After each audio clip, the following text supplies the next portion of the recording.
destruction of America from within has been going on for over 200 years. 7 years after the American Revolution, the Paris Peace Treaty of 1783 established the King of England as the Prince Elector of the United States, and America continued paying debts to the Crown. During the War of 1812, the British torched the White House. The Act of 1871 created a separate corporate government for the District of Columbia, allowing it to operate with its own laws outside of the U.S. Constitution, creating the Corporation of the United States, and a new city-state for the Old World Order, with its financial capital in the City of London, its religious capital in Vatican City, and its military capital in the District of Columbia. These city-states have their own sovereignty. In 1913, the Federal Reserve Act gave full control of America's wealth to a private corporation beholden to the City of London. During the Nuremberg trials, only 19 were found guilty, while hundreds of Nazi war criminals were given jobs in the United States military-industrial complex. If you were to search online for just about any Middle Eastern country in the 1950s, you will see what the region looked like before British Petroleum, the CIA, and the Mossad turned it into a hellhole of radical Islamic rule. Placing psychotic puppets in power, the Old World Order then used it as a catalyst for the war against terror, which was then used to destabilize the region and create the catalyst for mass migration into Europe and America. Many Americans refuse to recognize the endless crimes against humanity being committed by our own government, and so, by default, they blindly support it. Even when the American government is caught funding bioweapons labs around the Russian border, many Americans turn a blind eye. And so now the majority of the world stands with Russia and see America as the main threat against humanity. A new video produced by Russia's Wagner private military is now recruiting Americans to join them in their fight against the United States, pointing out how the United States has become a force of evil and is no longer what our forefathers intended it to be. You were a hero to your country, giving your best years in the army. You dreamed of defeating evil. You dreamed of doing much to make America great again.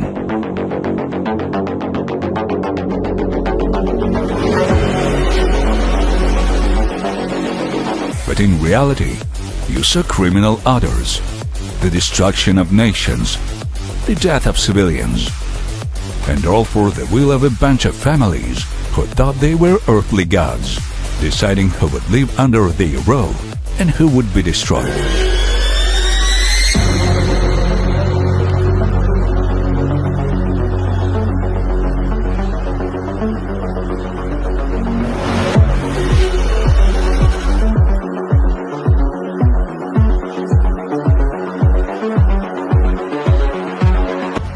You began to realize that this is the side of evil. This is not the America the founding fathers dreamed of. It has become the focus of the evil that is destroying the whole world. And today, the only country fighting this evil is Russia.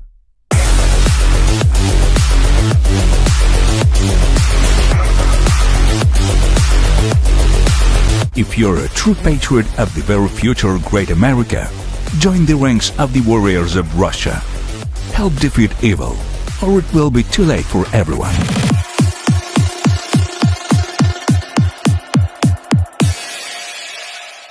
If Americans were as righteous as we think we are, then we would not stand for such a corrupt government, wreaking havoc on the rest of the world in our name.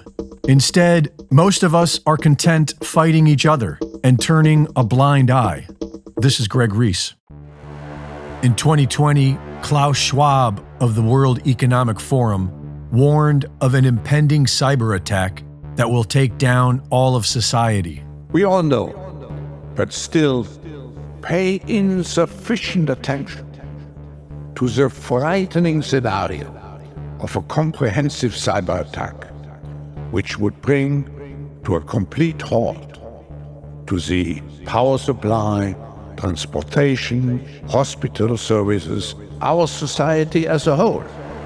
In 2022, Joe Biden stated that sending tanks to Ukraine is called World War III.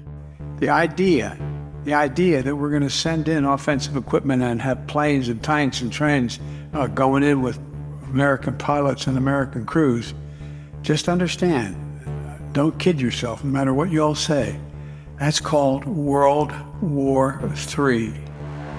Earlier this month, Managing Director of the World Economic Forum, Jeremy Jurgens, says that a catastrophic cyber event will likely occur in the next 2 years. The most striking finding that we found is that 93% of cyber leaders and 86% of cyber business leaders believe that the geopolitical instability makes a catastrophic cyber event likely in the next 2 years. This far exceeds anything that we've seen in previous surveys. This week, a German foreign minister casually stated that they are at war with Russia. And therefore, I've said already in the last days, yes, we have to do more to defend Ukraine. Yes, we have to do more also on tanks. But the most important and the crucial part is that we do it together and that we do not do the blame game in Europe, because we are fighting a war against Russia and not against each other. Thank you.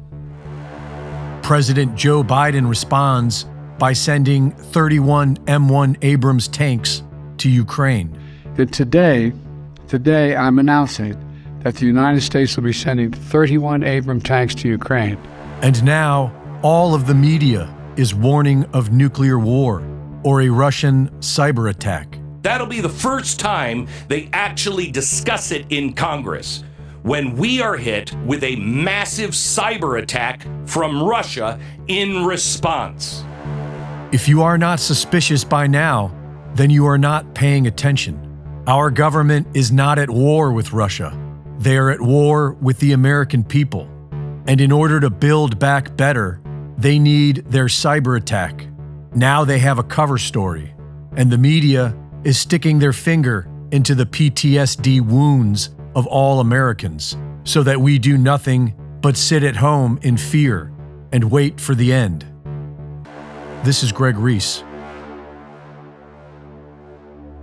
War, pandemic, economic turmoil, natural disaster, terror attack, false flag, or real. In our modern times, these are all very real reasons to prepare for times of crisis. This list, however, is excluding the worst-case scenario, which is also the most likely to occur. EMP, or an electromagnetic pulse. Whether such a disaster is caused by a terror attack or nature, the results will be unimaginable.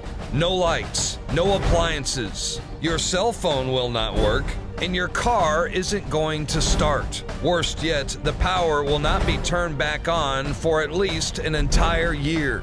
The spread of the damage will cover almost the entire Western continent. That's no lights, no heat, no refrigeration, and no plumbing.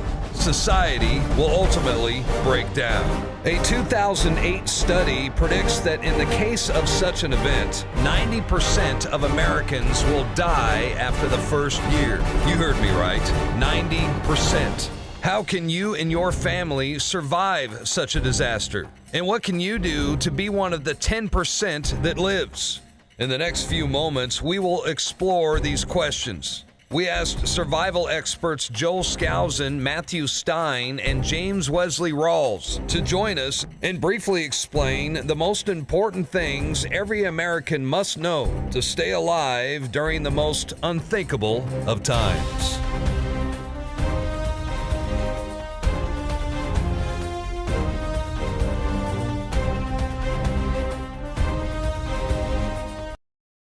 It'll simply be a matter of a blackout, and then they'll go to check their radios and find that nearly all of the radio stations are off of the air. All media, all electronics, and power from the grid will go down you won't have any electricity anywhere, and you'll turn on your television, you won't see anything, you won't hear anything on the radio. And that's so it will be very clear that this is a widespread electrical outage. It'll all go down at once, and that will be far beyond line of sight from a nuclear blast. Basically, you can kind of figure on people being fairly peaceable for a day or two, and then the looting will happen and everything will be gone from the shelves after the looting gets started. Like within a day, it'll probably be pretty much wiped clean. But you can pretty much expect chaos to be running in the streets. The immediate effects in the direct line of sight to a nuclear weapon are going to be profound. That's the area where you're going to have cars that won't start, for example, if they have electronic ignition systems. It is sufficient to understand that with long power lines lacing the country, these absorb this electromagnetic energy as if they're great big antennas, and they send huge power surges down the power lines, which ends up frying any equipment that is plugged into the electrical power system. And this surge occurs in 1 to 2 nanoseconds, which means lightning protection. Those types of clamping shunt type protectors will not work in an EMP. It's much faster than that, and the surge will get through. So special equipment is needed to protect against EMP. Anything connected to the power grid, the internet itself will be gone, most radio broadcasts will be out. And of course, then the whole cascade of events will take place because we're going to be without power and without automatic ordering systems, without a lot of controls over key infrastructure, which depend on the internet, the power grid, and the phone system. You have to have your 3 Bs together, your beans, your bullets, your Band-Aids, meaning that you have to have food stored up. You have to have first aid. There's going to be no pharmacies you can go to. You can't call doctors. You have to have a good survival library put together. And then the protection, to know that there's going to be, there's a heavily armed populace in the United States. Mm-hmm. There's a lot of people who won't be prepared. And so you need to be prepared to defend yourselves, and you need to have strategic partners. By that, I mean that no one can be awake 24/7. And you're much stronger in numbers. So do you think the U.S. government, do they need to do more to protect, the power grid and our infrastructure? Have they done enough? No, they haven't done enough. They've protected military infrastructure, of course, but they really need high capacity, very strong surge protectors, the EMP less than 1 nanosecond surge protectors on the entire grid, and they don't have that. The investment required to upgrade the infrastructure of our power grids, for example, and the phone system, would, yes, be in the range of in the billions of dollars to do. But compared to what we spend every year on welfare, it would be a drop in the bucket. No, it's probably less than the banker bailouts.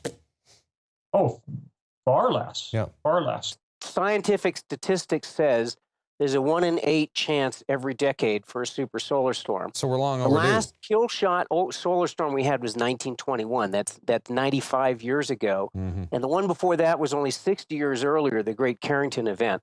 So both of those happened before we had the grid's Achilles heel. We didn't have a big grid in those days. Now we have these giant transformers that are going to blow in a super solar storm, and they take 1 to 3 years to replace them. It could be a destruction of our power grid that could literally throw us back into medieval level technology. When South Africa lost 14 transformers in 2003, I believe it was, it took them a full year to replace those 14. Now, we're not talking about 14, we're talking about 350 or more in the United States alone, a couple thousand in the world. That's 20 years of manufacturing capacity if the world's working well, and it won't be, to replace all those transformers.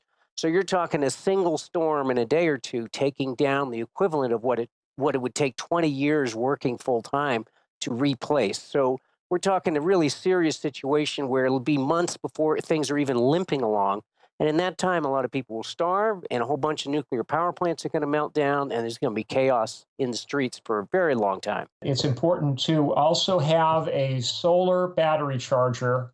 Even if you can't afford a whole house system, you would at least have a small 5 or 10 watt panel and a battery charging tray so that you can recharge all your crucial electronics. And that would be things like flashlights, your portable radios, your night vision equipment, and your push-to-talk radio gear for retreat security. You're going to have to be able to communicate with your neighbors. So you want to have some walkie-talkies.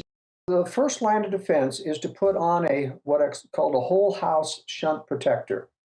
And there are a few companies that do put out this equipment. Transtector, for example, is a military contractor, which will sell to the public. Go off-grid. If you have the wherewithal to set up your home for photovoltaic power, go ahead and do so. But make sure that it is not a grid-tied system. It needs to be a standalone system. Well, I'd say the absolute most important thing is to be planning for the grid being down for a really long period of time. That you just know the government's not planning ahead. They're not going to watch out for you. All of your spare electronics should be stored in galvanized steel trash cans with a tight-fitting lid. All you need to do is bundle them up in something to insulate them from the can itself. Just plastic wrap works fine. And seal the lid of that can. You do not need to ground the can to an earth ground. In fact, it's actually worse in the case of EMP to ground it because you're making an unintentional antenna by doing so.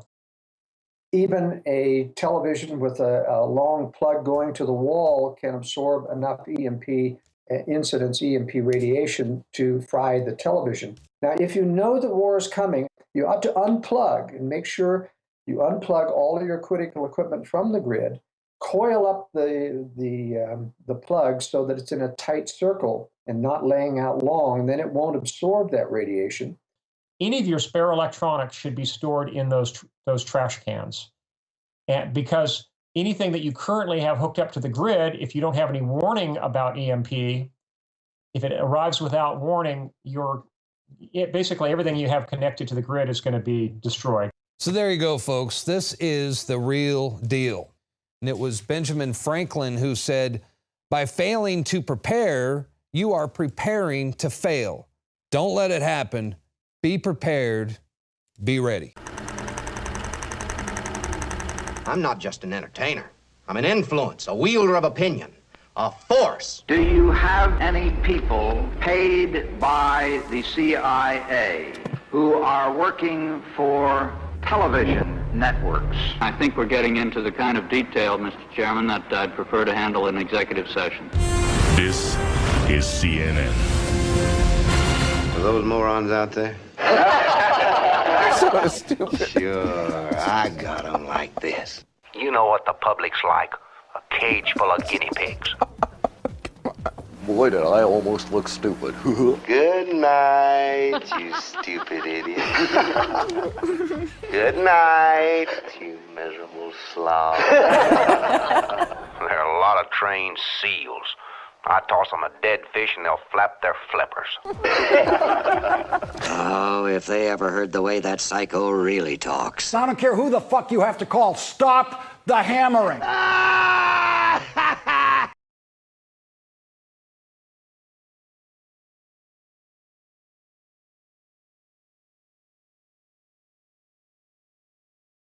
Thank you so much, Tim Powers and Artemis, for hosting this event and having this space. And I also want to thank Rachel Ehrenfeld of the American Center for Democracy, whose idea was originally to have this meeting. It wouldn't have happened without her.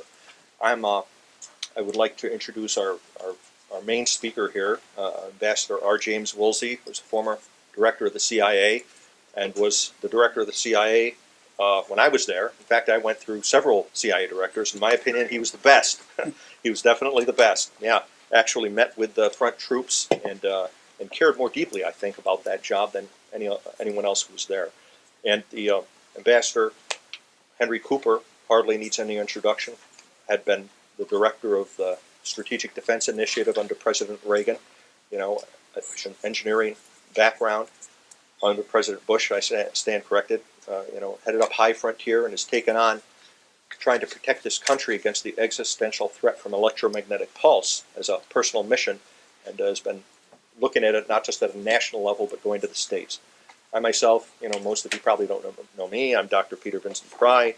I worked in the CIA on this issue. I've spent most of my professional career working on electromagnetic pulse and weapons of mass destruction. Then I went on to the House Armed Services Committee and served on the Congressional EMP Commission, that labored on this for a decade and produced a blueprint for protecting the country that has still not been implemented. Now I'm the executive director of a task force on national and homeland security, Congressional Advisory Board. Our goal is to try to get the country protected on an accelerated basis. With those comments, Jim, if you would like to take it away. Well, thanks, Peter. I appreciate it. I'm sorry to be late. I went to 10 G Street Northwest, which is some distance from here. But leading my wife on similar occasions to say, Director of Central what?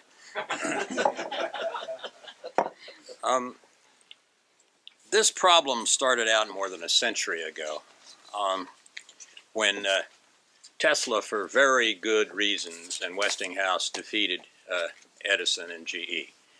And we ended up with an alternating current grid that lets one transmit from a much smaller number of generating stations than we would have needed if we'd gone with direct current, with a relatively limited number of generating stations, let one, beginning in the late 19th century, transmit electricity by stepping up with transformers, stringing wires, stepping down with transformers, transmit electricity for substantial distances.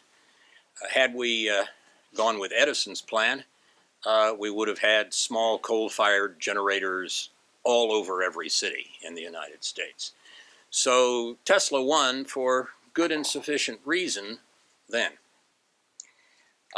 As time has gone on, from the beginnings of the electric grid in the 1880s until today, we have essentially had 2 times in which Americans began to really fear and take cognizance of their infrastructure and worry that something might happen to it. I'd say, and after December 7th, 1941, that spirit, worrying about German and Japanese submarines off shore and so forth, probably lasted 3 or 4 or 5 months. By then, we were pretty clear that we controlled the seas around us and beyond. And I'm sure some people began to worry about infrastructure on 9/11, but for most people it didn't last very long. So since we have 18 critical infrastructures in the U.S., water, food, etc., and the other 17 depend to one degree or another on electricity, the fact that our electric grid is alternating current, transformers being the heart of the system, 2,000 to 3,000 of them in North America, in the United States, has created a situation where we were in perfect shape to make some other mistakes. And the other mistakes that we made, giving due allowance to the brilliance of the engineers who put together the electric grid. It is amazing. It's a nationwide system, probably the largest machine in the world in a sense. Most of the time you need to plug in a light. You can plug in a light and you get electricity. It's a just-in-time system. For all practical purposes, you're producing the electricity at the same time you use it, so you've got to make constant adjustments. But in good times, it works. And so those 2 blips on the screen after Pearl Harbor and after 9/11 probably didn't do enough to agitate anyone to try to take another look at the way the electric grid was constructed or any of the assumptions behind it. And as we come up into the 1990s, 2 things happened. First of all, the web began to come into existence and people began to rely on it more and more. Now, the web was put together by a handful of geniuses, almost all of them part of my flower child generation, and for at least some of them, the idea was share. There is nothing that can go wrong if you share. The world is like a kindergarten sandbox. If we just learn to share, everything will be fine. And we began to share. And some people, 19-year-old private first class teenager decided he would give millions of classified cables to WikiLeaks and on. Lots of people shared.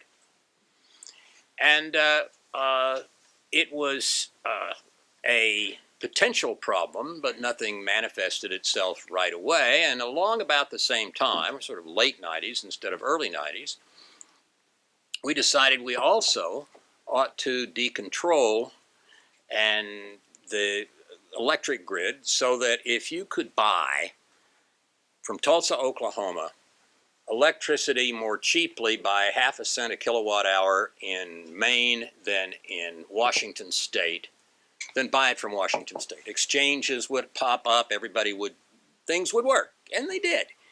All of this, in a sense, works. But it was put together with this wild dance of buying and selling electricity all over the country simultaneously, producing while you use, relying for the heart of the matter on 2,000 or 3,000 pieces of equipment, very easily damaged and protected by a cyclone fence only, virtually every place they are located. Even at nuclear power stations, the transformers are normally not protected any better than transformers are anyplace else. The nuclear materials are in the nuclear station, but the electricity is, in most cases, not all, but in most cases, outside.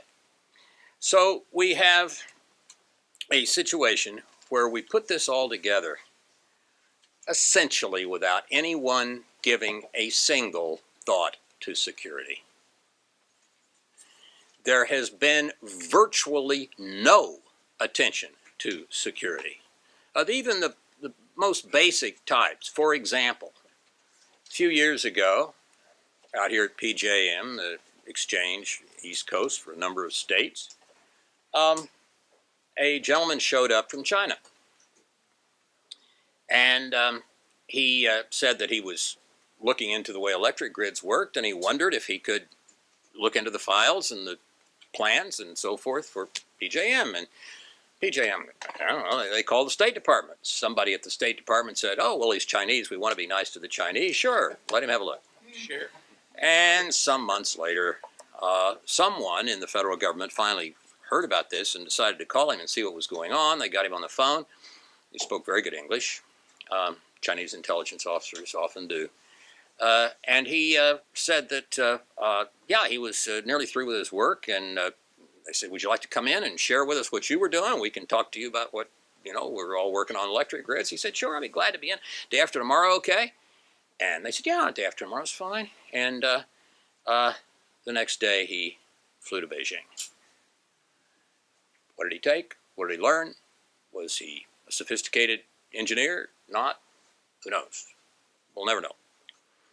But whether it is putting cyclone fences and nothing more around transformers, which if they are taken down, a handful of them can knock out a major section of the country, and they take well over a year to construct, and they're built in South Korea and Northern Europe.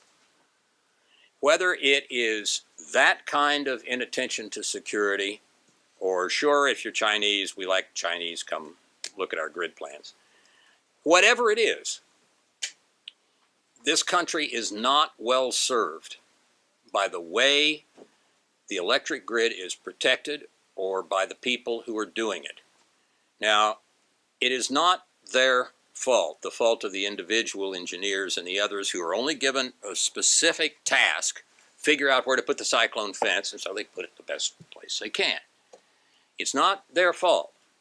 In a sense, it's all of ours, because there is virtually no structure to the electricity grid's management. The Department of Energy, as nearly as I can tell, has a small, competent, very small staff, and they do some studies. The Federal Energy Regulatory Commission has more substantial responsibilities. They regulate transmission and its long-range transmission and its cost. They nominally have some kind of authority for some aspects of security, but probably in the statutes they're pretty murky. You would say that most of the security is in the hands of NERC, the North American Electricity Reliability Corporation. NERC is essentially a trade organization of some 3,500 utilities. A footnote. When the Founding Fathers put together the American Constitution that hot summer in Philadelphia, they had as their model the Roman Republic's Constitution, not empire, republic. And they knew one thing had gone terribly wrong with the Roman Republic, and that was how to control the military. Much of the rest was pretty good, and it worked kind of like our Constitution. But controlling the military, that's what came apart, that led Caesar, Brutus, all of that.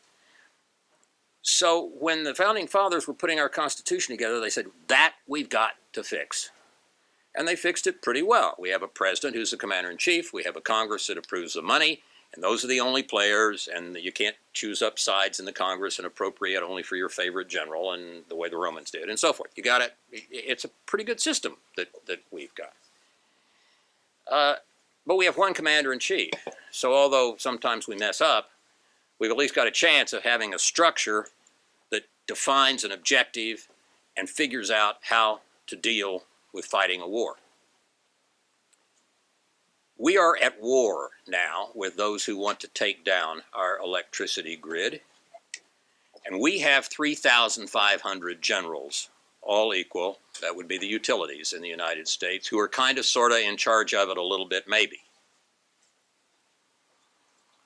The deputy director of ARPA-E, the energy side of ARPA, told me a few weeks ago that he had crunched these numbers himself, and that the 3,500 utilities in the United States spend less annually on research and development than does the American dog food industry. Now, we have pretty healthy dogs in the U.S. You know, all of us like our dogs. But perhaps the technology of improving and protecting the grid has a somewhat higher priority than it is being given. So we are in a situation where we have never really, by the way, there are other players in the electricity business. Probably the most powerful entities are the public service commissions, public utility commissions, of which there are 50 in the country, and they make decisions from time to time about things electrical. One of the big things they don't want is added pennies per month on consumers' electric bills, because then they vote them out of office or get mad at them or write op-eds or whatever.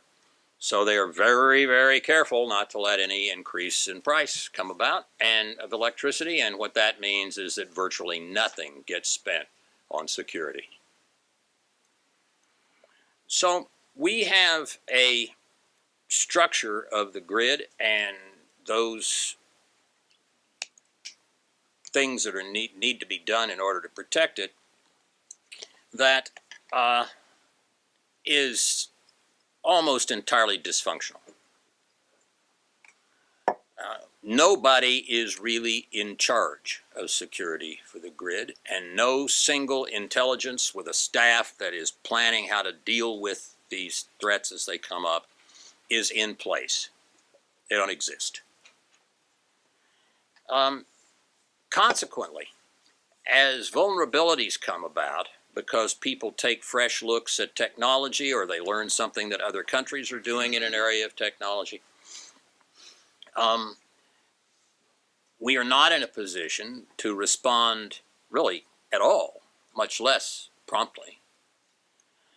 And that creates some very serious problems. People have begun to pay more and more attention to the vulnerability of the transformers because, as I said, the large ones take a long time to produce and aren't made in this country.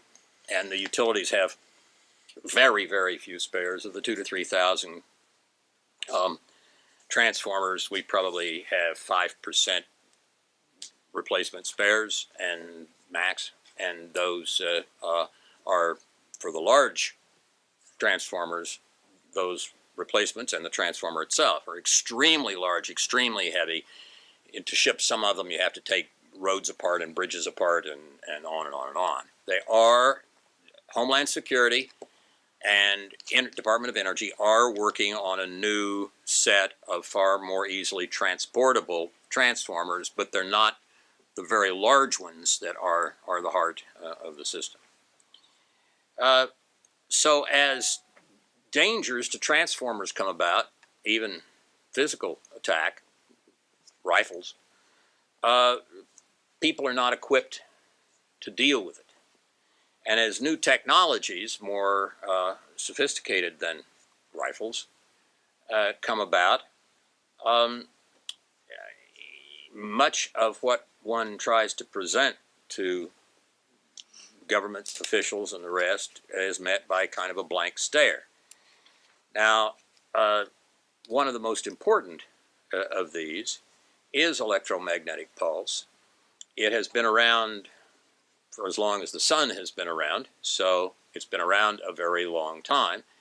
And every 100 or 200 years, a huge electromagnetic pulse from the sun, a so-called Carrington event, can have a massive effect on the electromagnetic sphere of the Earth.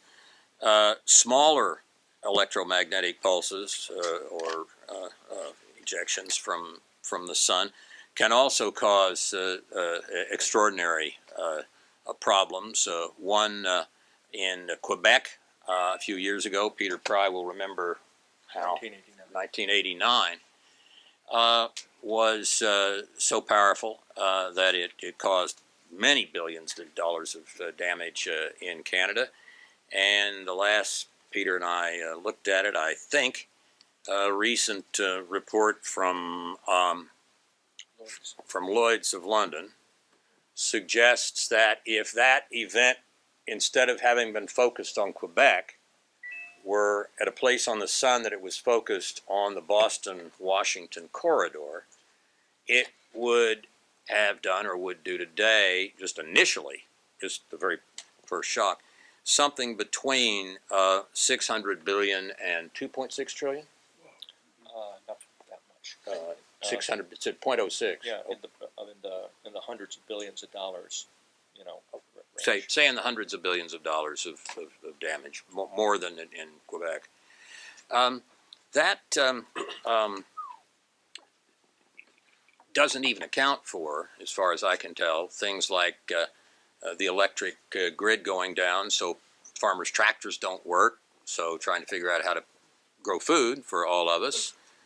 We have about 2% of the American population growing food. We used to take 40–50% to feed the rest of us. Now it takes 2%. If none of their electrical gear works, try to imagine what irrigates the vegetables in the Central Valley of California or anything else. An electromagnetic pulse can be devastating to the grid, and it is not something that has to be, or necessarily will be likely to be, carried out by an adversary. It can be carried out by the sun. We've worried about it being carried out by an adversary for some time, and so we had the presidential aircraft and Strategic Air Commander's aircraft and a few key nodes in our capacity to retaliate against the Soviets with nuclear weapons that were protected from electromagnetic pulse by the way the equipment was produced, but very little. And the problem with that is that with a pulse that is generated by the detonation of a nuclear weapon, one could lose the country's grid, mainly by losing the transformers, although also each individual piece of electronic equipment that was within the right range and area would be taken out as well. So that set of problems is in a way more troubling than the possession by a country like North Korea or Iran of nuclear weapons and ballistic missiles that are designed to attack a specific target, because it's very hard to attack a specific target with a ballistic missile. You have to re-enter, you have to have accuracy, so forth. But if all you have to do is detonate while it's in orbit, you launch it into orbit and it detonates, you could have a very substantial share of the U.S. Go down from the EMP. There's 3 electromagnetic pulse types. I'll let Peter tell you about them, but one is of no great consequence. One affects directly instruments such as your car's ignition. The third, mainly travels along the transmission lines and affects the grid and the transformers. But we are not well equipped to figure out how to assess dangers that may come about to the grid and take precautionary steps to deal with them. There are a few members of Congress, there are a few people in the country who have spoken out on this issue and tried to figure out how we could begin to get our arms around it. But we are behind. On the combative side of EMP, we're behind the Russians and the Chinese and quite possibly even the North Koreans, since they have relatively little electronic gear to protect. I think I would close with that by way of introduction and just say I know there are people here in the audience who know a good deal more about EMP than I do, and we certainly ought to let them speak. I wanted to try to set an overall context for the discussion if I could, and it is not a pleasing milieu within which to try to begin to work. Thank you so much. Thank you so Peter, much. over to you.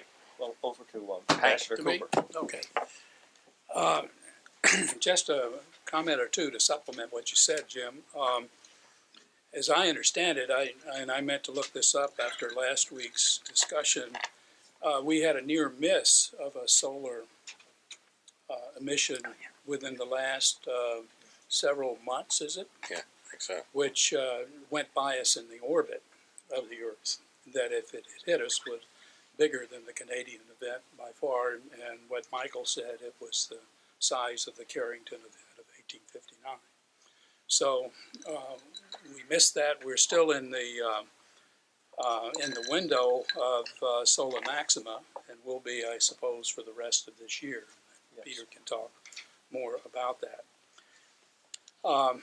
The other thing I want to compliment what you said with an E and an I, for that matter. I think when I first met you, I was worrying about the survivability of our strategic systems and trying to figure out how we would deal with a serious attack by the Soviet Union. And not long after that, I had the oversight responsibilities for the programs that dealt with EMP. And there are some people who want to say that EMP is a figment of a bunch of technical guys and their imagination, and I can assure you it isn't that way. 1962, there was a high-altitude test called Starfish Prime in the South Pacific that caused damage in Hawaii some 800 or 900 miles away, I believe it was. And we were surprised by that.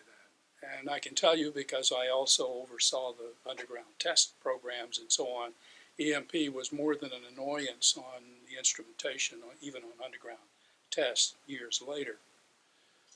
We spent a fair amount of money during the Cold War hardening our strategic systems to electromagnetic pulse, and surely we would not have done that if it were an imaginary thing. Admiral Monroe oversaw the programs at the Defense Nuclear Agency that dealt with all of these effects.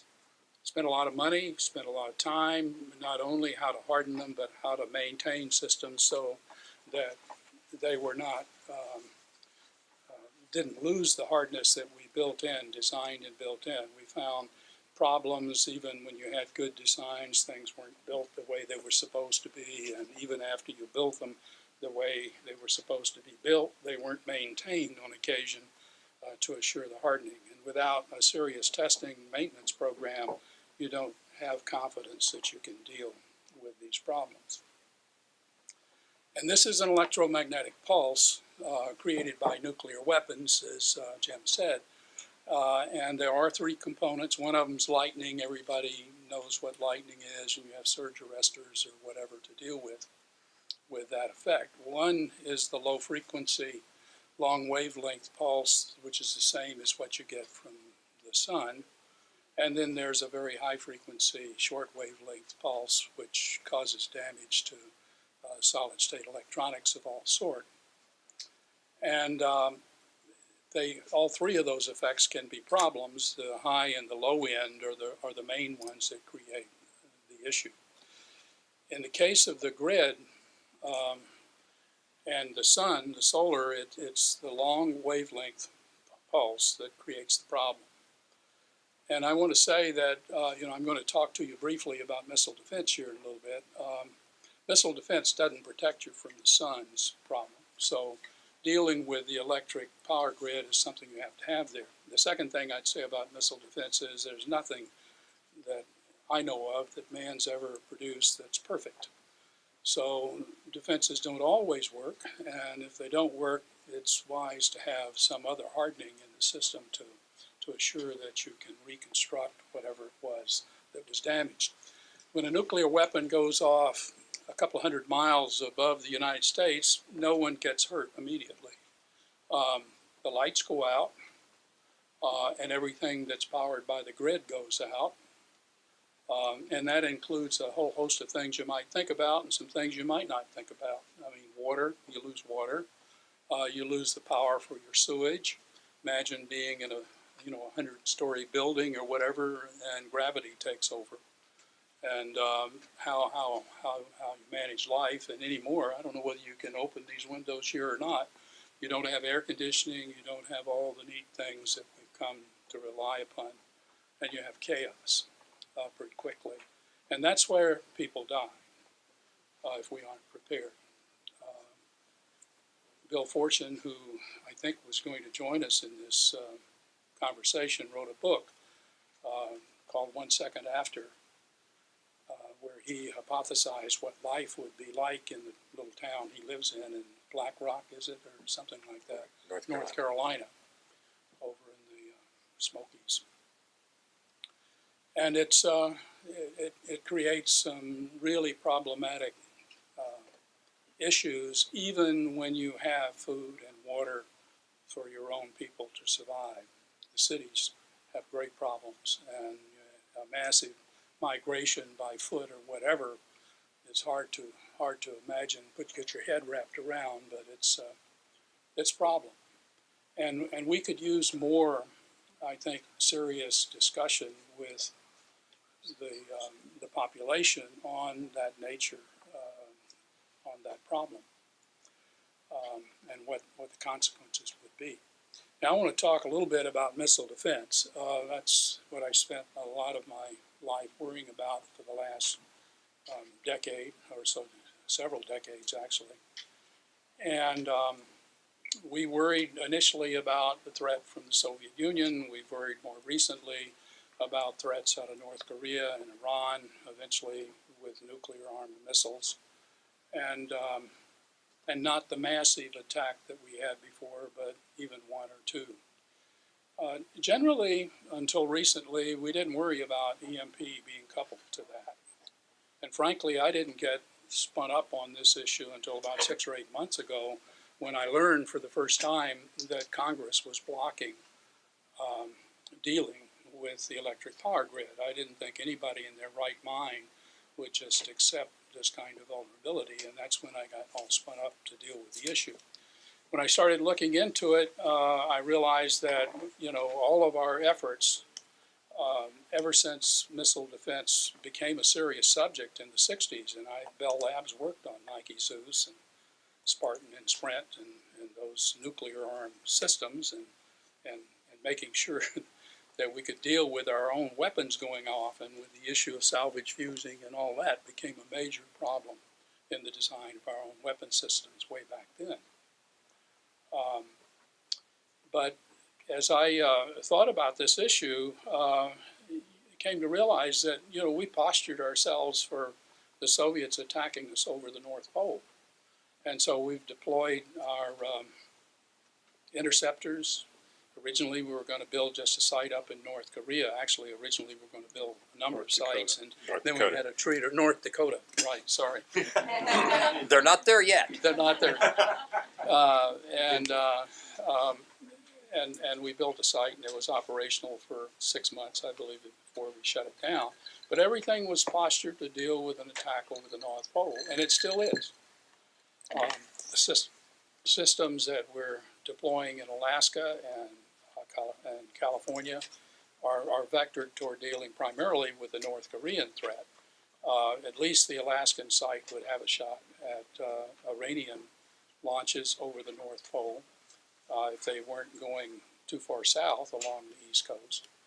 But it's not, we don't have a lot of confidence in that capability. And so we need something to go with what we have. The Aegis, Navy's Aegis system, ballistic missile defense system, in my judgment, is the most capable defense we have today. It has an excellent test record.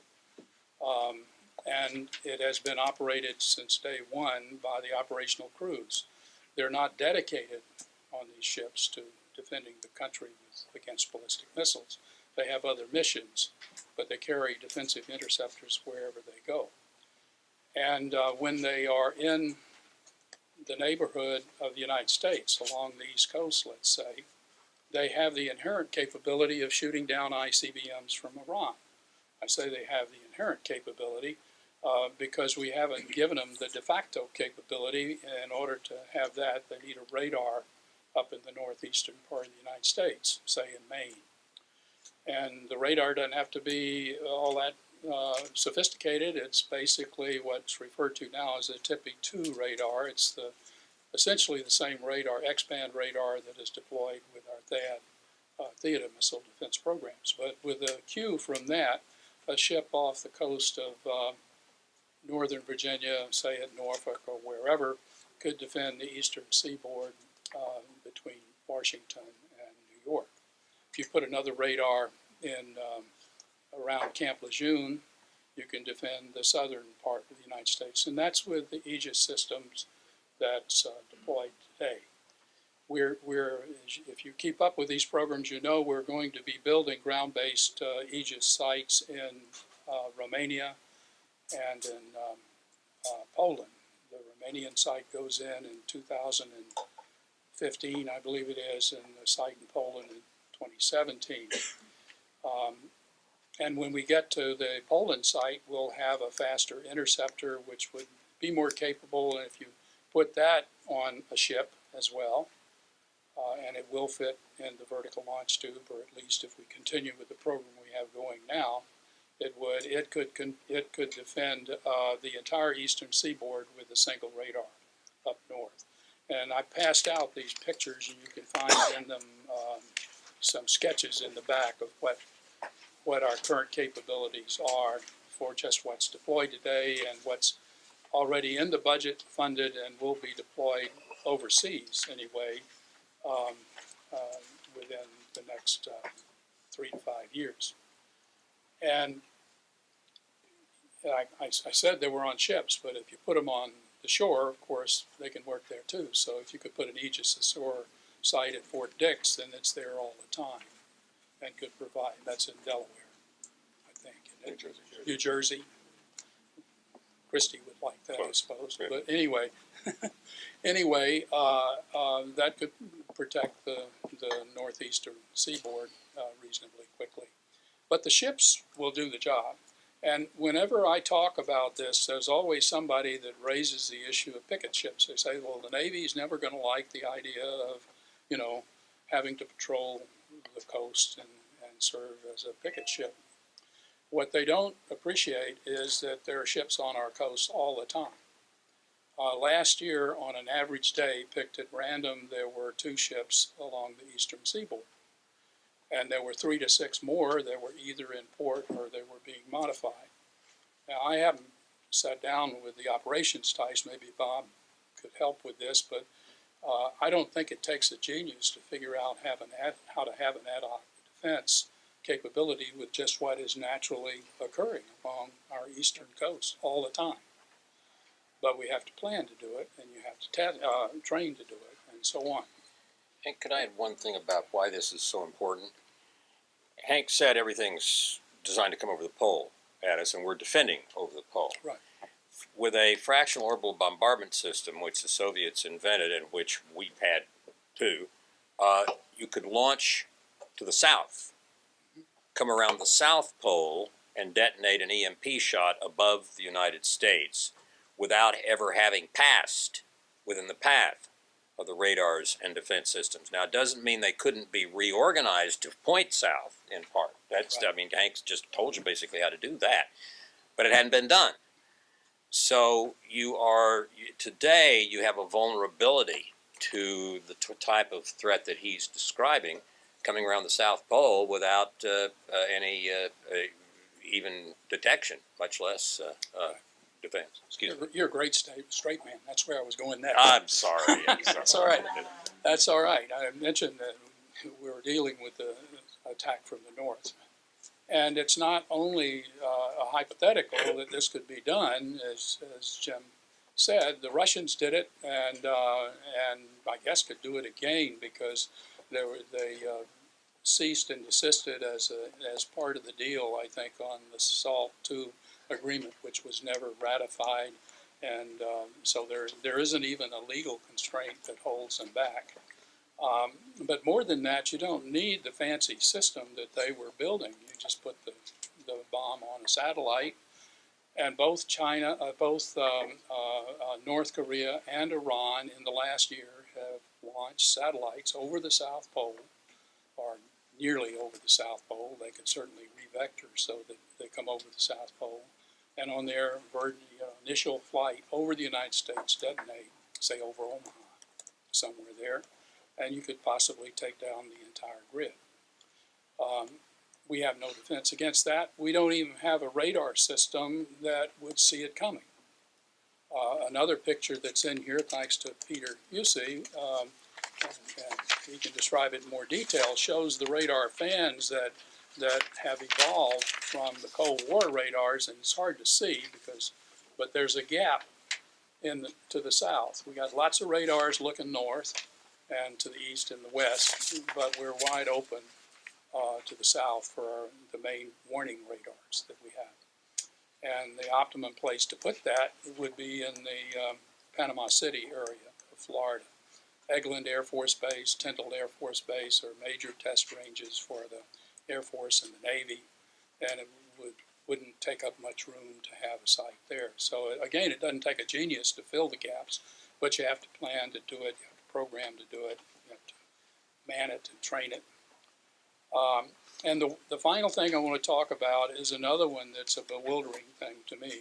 And you served not only on the EMP Commission, Jim, as I recall, you served on the Missile Defense Threat Commission as well with Don Rumsfeld.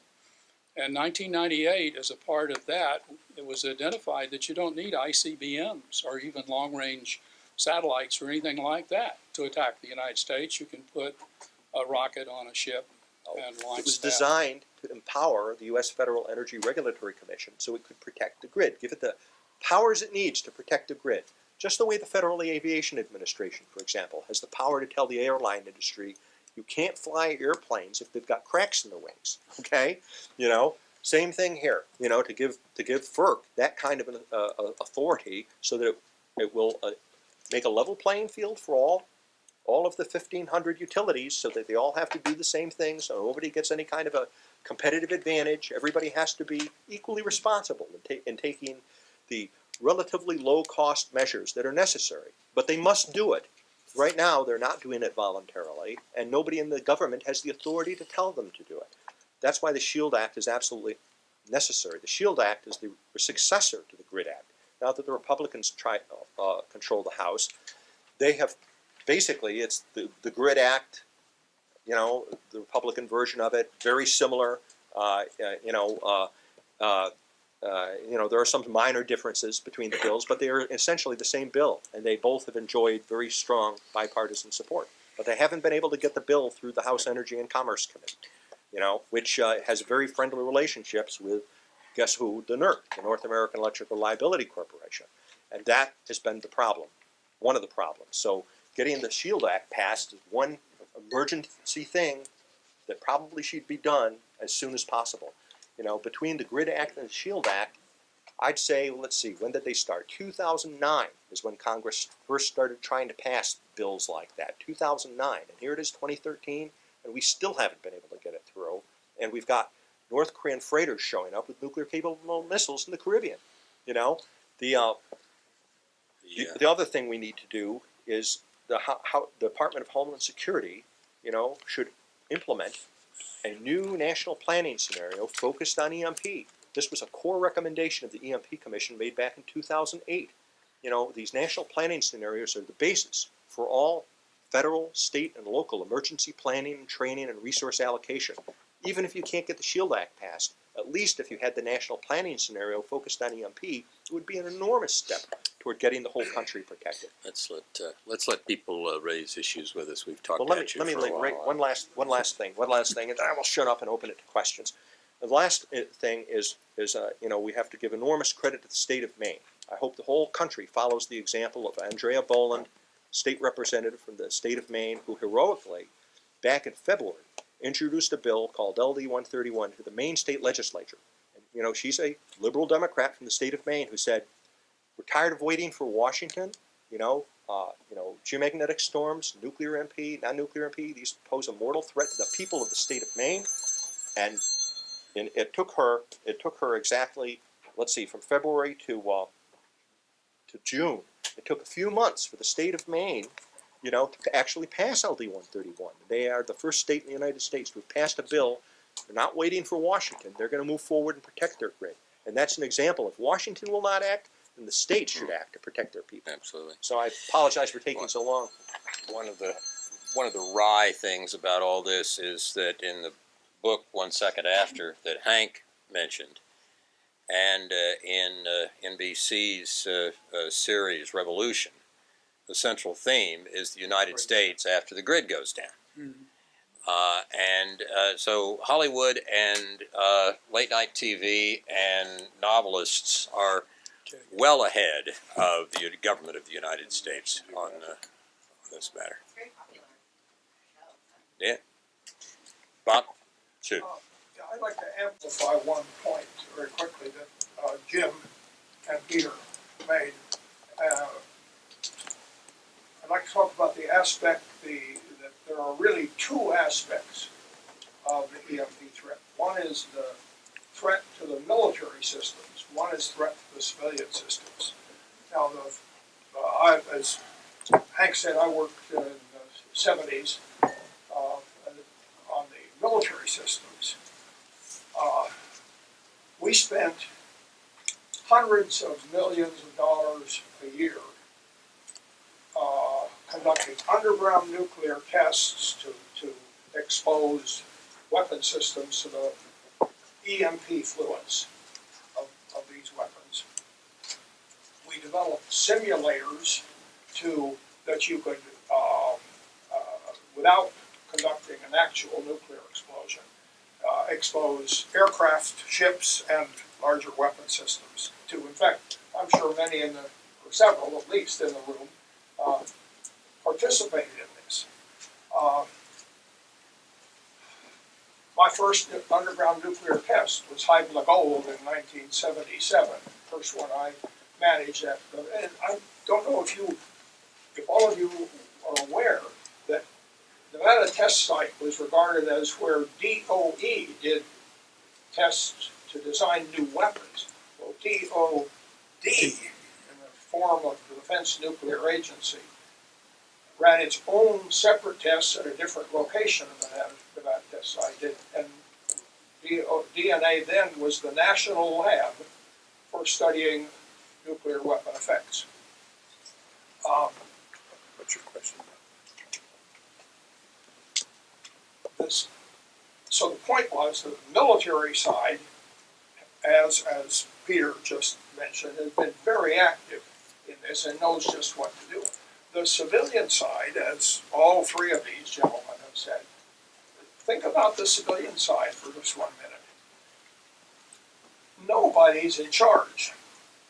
There are thousands of individual utilities, and as Jim said, they're trying to reduce the cost of a kilowatt hour of electricity by every means possible. Nobody is going to do this if they don't have to. So I never thought I'd say these words, but having spent the last half of my life, I'm in my 80s,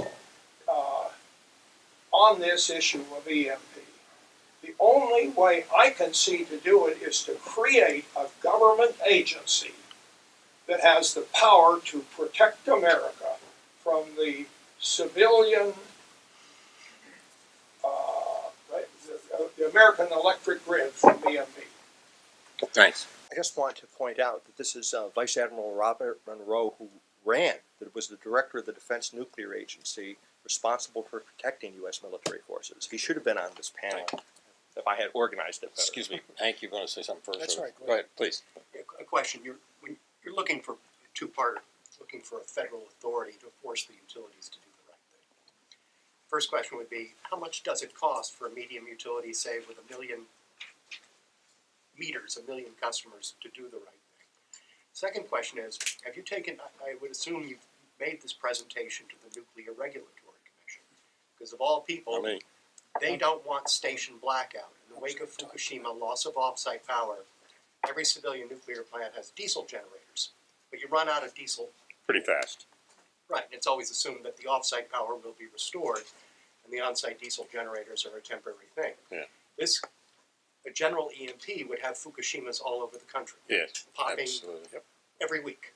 Yep. And I guess the third question, in terms of the imposition of regulation, the 2005 Energy Policy Act converted what used to be the voluntary NERC from a Reliability Council of Utilities to the Reliability Corporation. Right. And don't they have the authority congressionally to impose reliability standards? Let me turn to you first, but kind of, sort of. And the last time I looked at their record, for voluntary rules, the average time it took them to get them out was, I think, 6 months or so. But once they got into anything that had any teeth in it, and they had to proceed by consensus, so everybody chimes in again and again and again, the average time from initiating the procedure to completing a rule was 3 years and 8 months. And what's interesting about 3 years and 8 months is that is the length of the time the United States was in World War II. Sounds like a bureaucracy. You have I was going to comment about the NRC as well. I'm hopeful that the Nuclear Regulatory Commission will take this seriously. In the first place, there are a number of commissioners, past and present, who know something about this problem. A lot of former submarine officers of one form or another who are familiar with nuclear matters generally, and while they were doing their bit with SB, they were learning about nuclear weapons effects of the sort we're talking about here as well. So I don't think there's a problem in teaching them about this issue. And in the wake of the Japanese problem a while back, for the reasons you mentioned, I think they're sensitive to the issue. So that's one pocket where there's real competence, and I think they have authorities to act separately from other places in the government because of the nuclear, the N word, if you will, and it's been that way since the beginning. The other thing I wanted to mention is that I believe that there is a possibility of seeing a positive change in the Department of Energy. Two things. Ernest Moniz, PhD physicist from MIT, some of us conspired to get a question on his agenda during the confirmation hearing, and he answered in what I consider to be a positive way. We asked him, Senator Murkowski, who is the ranking member, asked if he was planning to understand the EMP issues and the power grid issues. And in his response, he basically said he needed to learn more about that. But yes, he wanted to worry about the entire resiliency of the grid. Come back to your point, Jim, which would include EMP, but all the other vulnerabilities, potential vulnerabilities to the grid as well. And he in essence said he was going to deal with both the man-made and nuclear threats. Let's try to get some. There's a real chance. Some questions out, and people try to limit your questions to one question, and responders, wherever in the room, up here or not in the room, try to limit your answers to something brief. So, go ahead. Regarding the DHS, what is the status now of them putting that on as a national planning scenario? And secondly, in the write-up that you gave us today, in preparation for this meeting, you talked about the DHS cutting back on monies for training of the utilities. Can you elaborate? I met with some of them the other day about this vulnerability from rifle fire that Peter talked about in California. I think they're seriously getting involved in that and saying what they can do about it. I don't know about your first question. National planning scenarios. Yeah, well, I know that they have been looking at draft scenarios and considering the possibility. And I know, but given the amount of pressure that's coming from Congress, I'm not going to say that I'm hopeful they're actually going to adopt such a scenario. But at least they're moving in the right direction. Back in September of last year, an excellent briefing was given by DHS where they acknowledged the threat, acknowledged they had responsibility for it, and I know that was followed by letters from Congress asking them again to come up with a national planning scenario for an EMP. Bureaucracies move slowly. Maybe we'll be pleasantly surprised. I did want to add one thing, and a very crucial question was asked by this other gentleman about the cost. What is it going? What are the costs? And I think we need to address that. There's the commission estimated, that the whole national electric grid could be protected for a cost of $2 billion, which is what we give to Pakistan every year in foreign aid. Solar? No, that's everything. That's everything. Robust protection that would include non-nuclear as well. That estimate has actually come down as vendors who specialize in this kind of protection have looked at it, so that there are estimates now on the order of $500 million, and the U.S. Federal Energy Regulatory Commission estimated that making this protection would cost the average ratepayer an annual increase in their electric bill of 20 cents annually. So it's a very affordable kind of a thing. Money isn't the reason, or shouldn't be the excuse for not doing anything. Further questions from down the table here? Do we have? Yes. There were people at the state level, including your state of Oklahoma, who were concerned about this issue. What did you do in Maine that could be duplicatable at the state level in other states? Good question. You were on top of the Maine issue more than anything else. A legislature who cares about the issue could introduce an initiative, and it could be similar or identical to the initiative LD 131 that was put forward in Maine.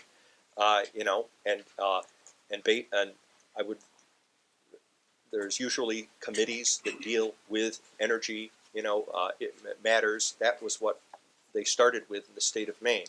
It was in their case, they have a joint House-Senate committee on energy that basically deals with the utilities and the regulatory committee. And they started off being very skeptical because they hadn't even heard of EMP before and didn't know anything about it.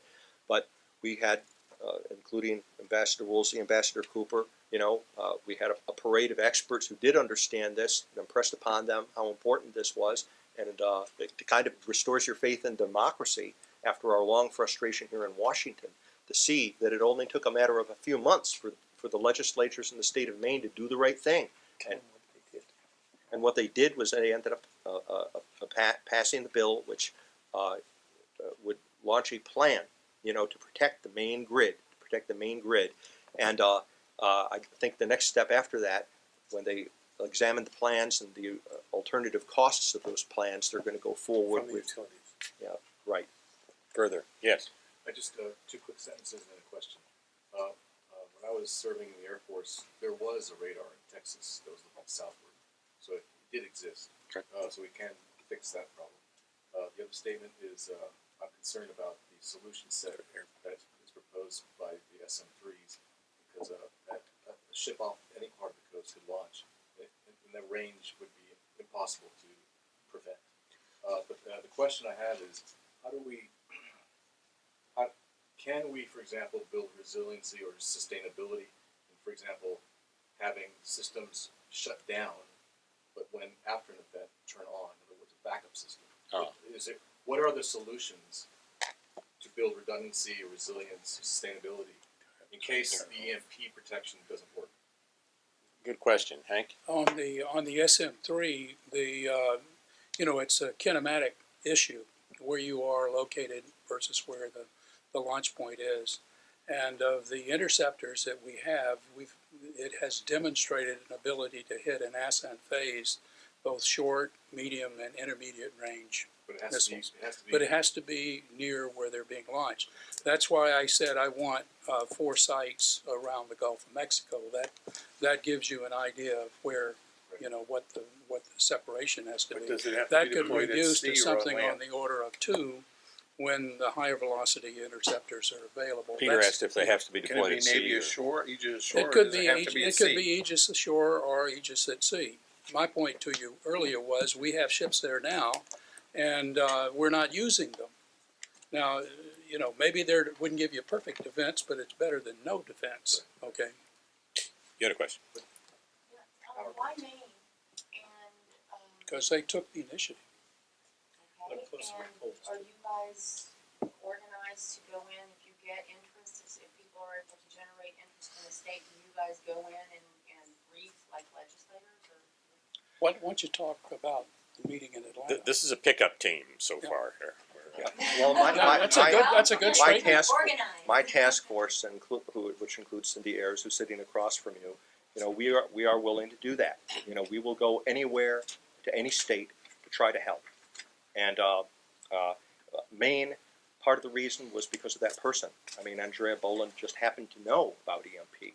And another thing that I think that a lot of them found compelling about it is that Maine is right across the street. I mean, their neighbor is eastern Canada, which is where the 1989 Hydro-Quebec storm hit. And in fact, they were affected by some of that too, as well as part of the Northeast blackout. So Maine was no stranger to these threats and to the consequences of blackouts. In fact, they had a serious blackout just from snowstorms that had occurred that winter, and and so that raised people's consciousness about the idea of a protracted blackout that could last weeks, months, or years.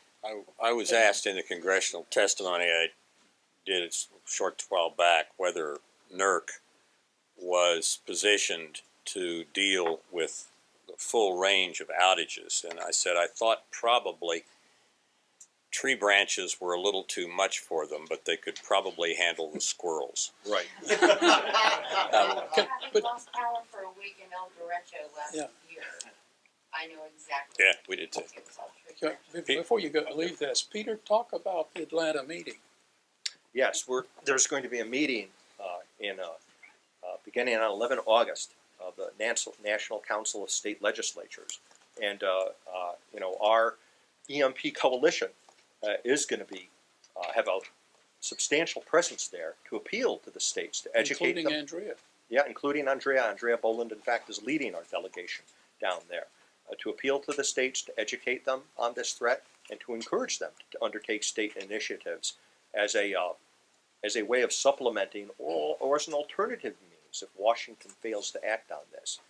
The people should know, and the states should have the option, at least, of knowing that other states are taking initiatives. And there are other states, by the way, that are already moving in this direction. I know North Carolina is very interested in taking initiatives. as is Texas, Alaska was one of the first states under Sarah Palin.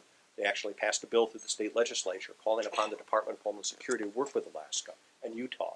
So some states are already aware of this threat and are moving on their own to act to protect their people. We've got a few more minutes. Yes. I have a question, given the obvious difficulty of getting things happening in Washington. And then we have, for example, the growing, developing smart grid. It doesn't appear that there's a lot of security being built into the smart grid. So sounding like it's becoming the smart but windy grid. And then we've dissolved the strategic grain reserve that we used to have during the Cold War. And so it seems like our ability to withstand food crises that could be a result, it makes all of these things more urgent. Is there something at the local level that people can also do to complement these efforts at the national level, whether it's microgrids or local food, something or other, that we can become more resilient at the local level and so everyone can take part in this effort, not just let folks at Washington fix it for us? I think it's largely going to be a matter of state governance. And you can't. It's sort of hard to do things city by city or county by county or whatever. But the state most state governments know their turf reasonably well and are positioned to get insurers and other businesses that are highly relevant to this and the utilities working together in public-private partnerships. I think the state by state is probably the way to go. Peter? Peter, I have a question for you. The severest critics of this EMP threat, not from the sun but nuclear, is that yield has to be in the megaton range. The weapon, therefore, is going to be very heavy and therefore can only be launched by an ICBM. Can you answer those? Sure, please? those are myths, and I'm afraid a lot of those myths derive from my own work at the CIA, some 20 years ago, when we identified the preferred Soviet ICBM was the SS-18 Mod 1, which had a huge 25 megaton warhead on it.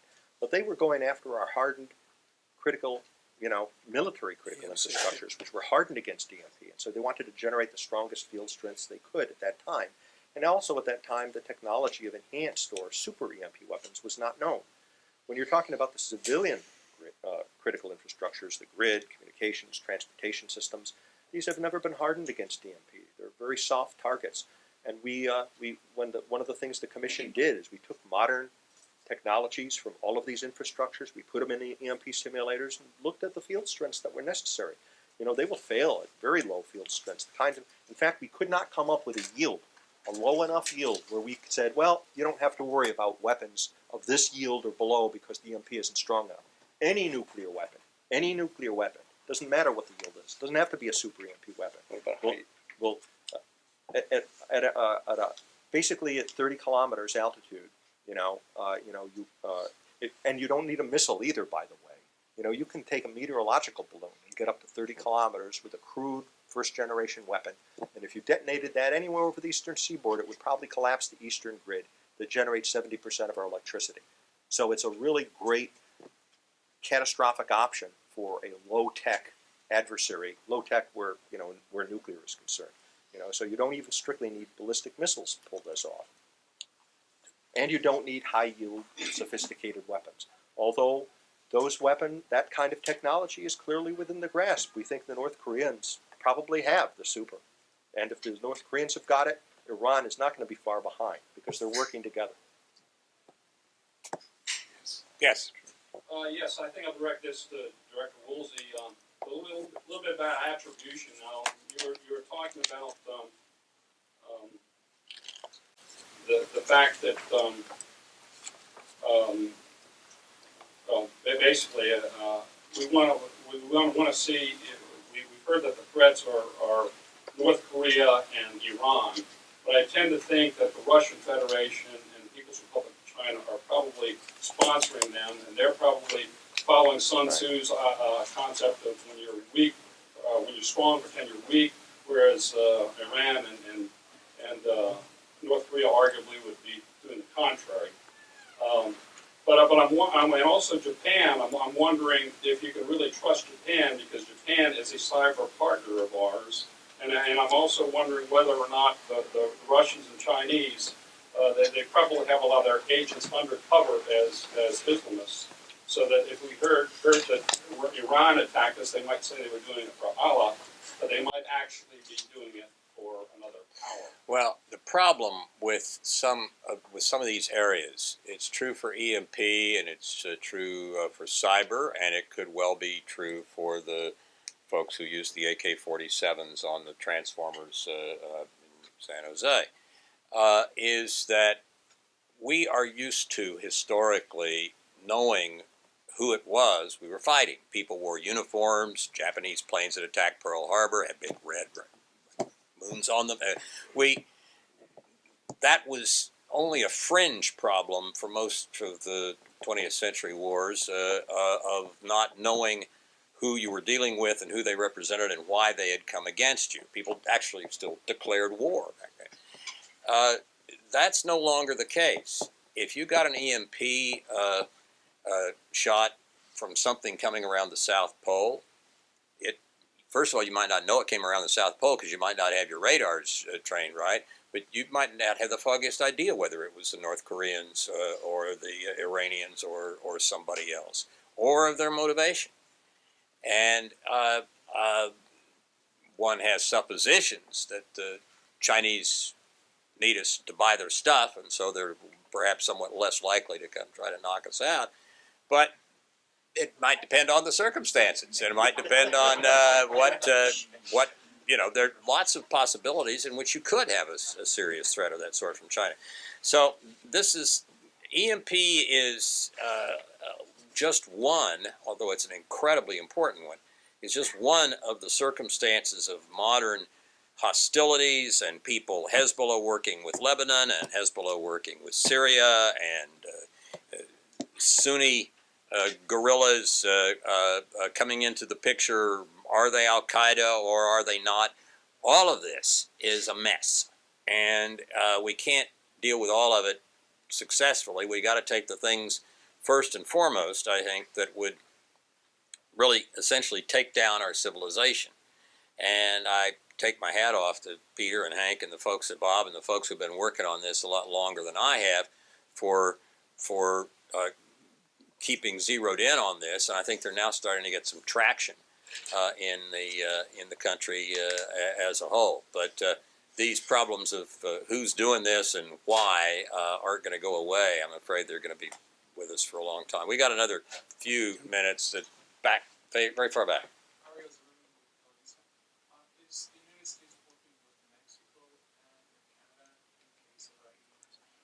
I don't know of anything yet that's come up to me.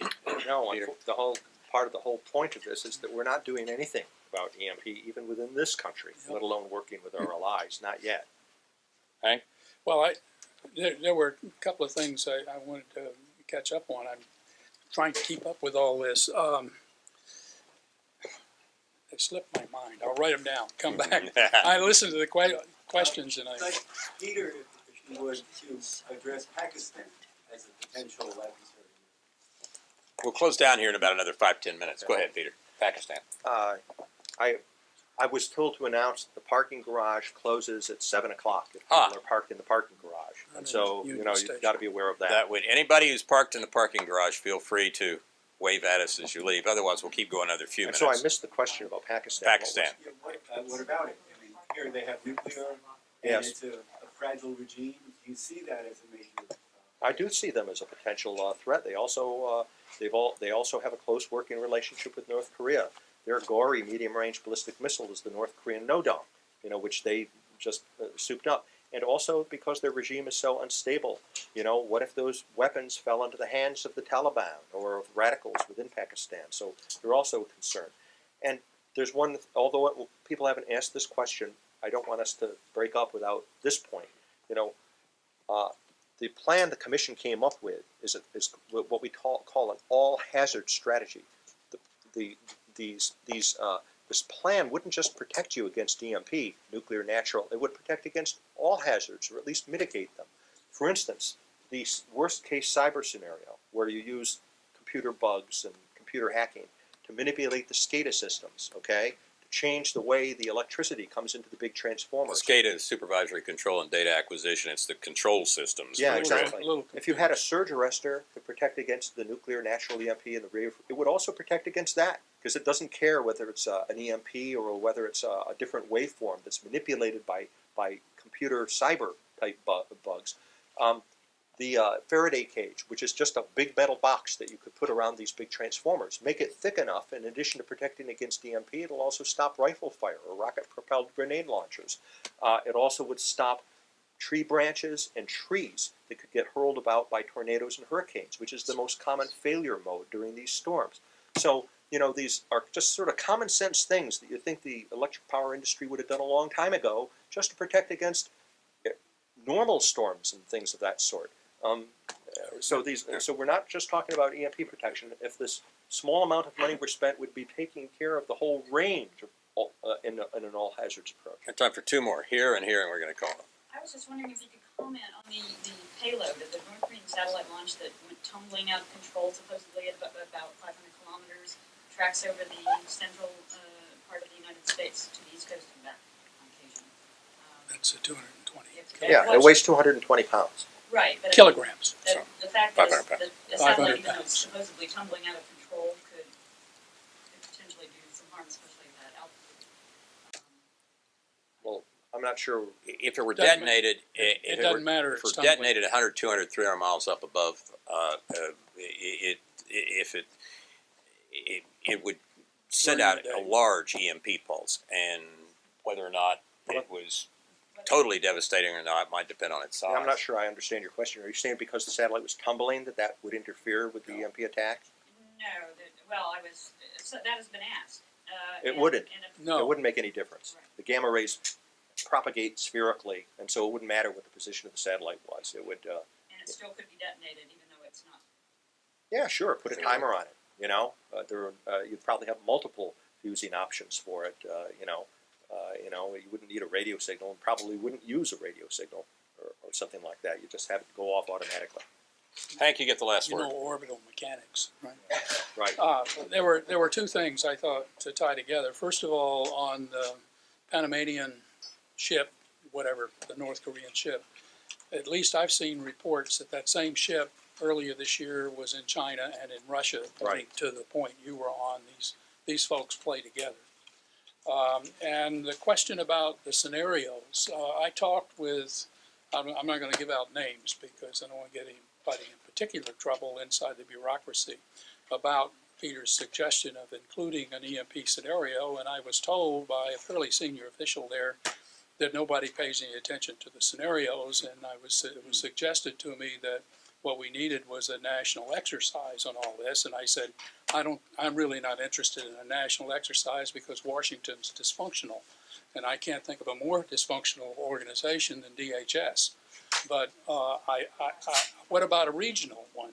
And I'm very interested in pursuing that with the National Guard and within Region 4 and the states surrounding that part of my home state, South Carolina. Thank you for joining us. Thank you so much.